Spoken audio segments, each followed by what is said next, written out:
third year engineering student at the School of Engineering. I do specialize in electrical and telecommunications engineering.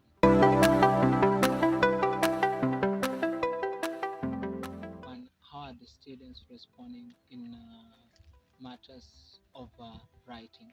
How do the students take external resources like library? How do students interact in events and other organizational situations that normally tend to be able to upgrade or tend to bring up the culture of to embrace the reading culture in Moi University?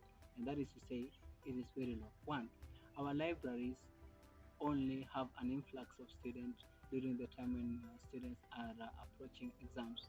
So that is to say, students only read and are limited to academic work during exam time.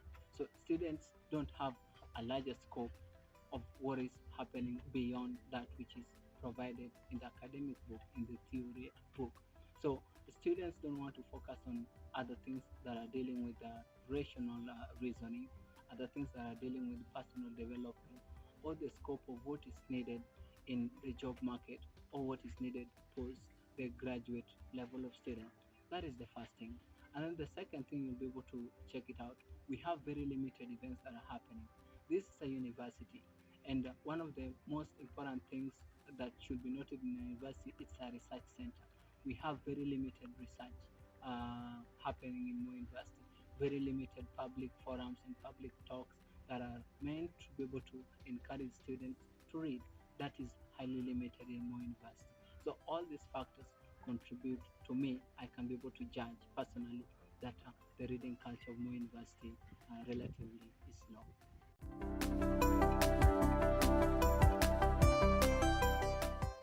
Quite a number, as for me, do attribute. One, our libraries are not well equipped.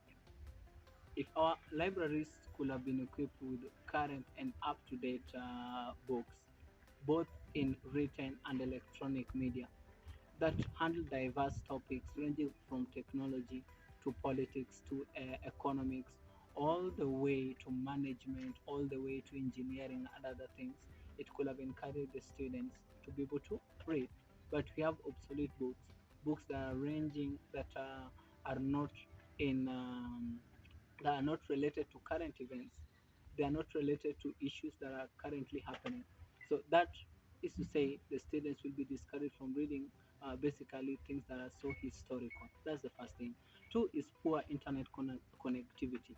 The campus Wi-Fi is very weak, so students cannot do extreme research, cannot be able to read a lot of things, cannot be able to have downloadable resources so easily because the Wi-Fi is weak. Go to the LAN that is normally connected at the library, that is the local area network. It is sometimes on and off. So we have a very poor internet connectivity, and that is a factor that is really leading to poor reading culture. And then the third thing that is leading to poor culture is side hustle. Students right now have a lot of issues dealing with side hustles. They want to get money to be able to they engage themselves in other things that will be able to at least make them keep on moving in more university that can be meant for self-sustenance.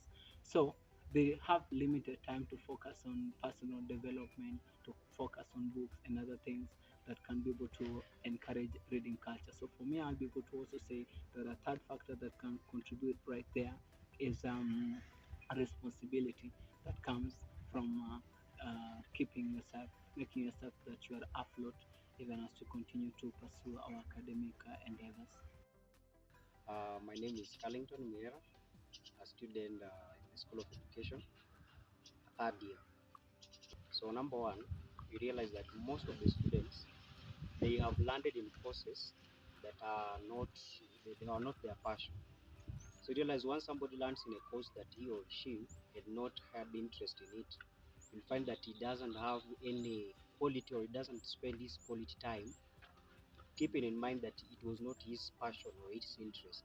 So you realize some of them just do it for the sake of just doing it because they landed in such a course. Yeah. Okay, my name is Dennis Kiplangat Kemoy. and I'm a student in the School of Education. I do history and religion as my subjects, teaching subjects. What I think has been a contributing factor to this is the kind of curriculum in Kenya. The kind of curriculum in Kenya is more of exam oriented. That's making the students to focus on exams only, rather than the skills that they're supposed to have. My name is Dennis Lungash, a third year student in the School of Science and Aerospace Studies, partaking a degree, bachelor's degree in computer science.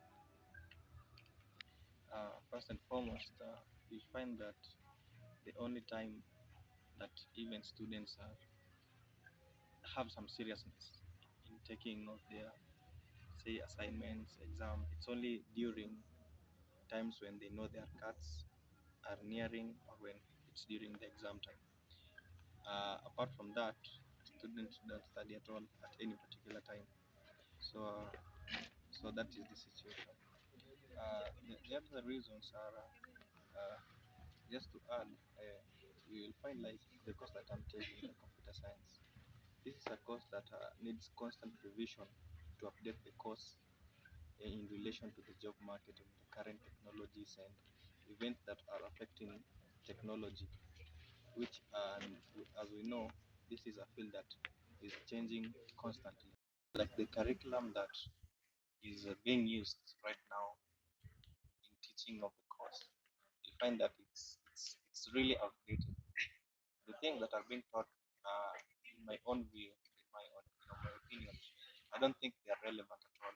So in such a case, we find that the students will not have the motivation really to study, and even the lecturers themselves, they don't have that motivation because they have been teaching the same things over and over again, and for themselves, it also seems that they know it's not relevant, though, so they don't really have that urge to pass the knowledge. So they're just doing it for the sake of doing it, and that has really, yeah, affected how really students take the course and how they study.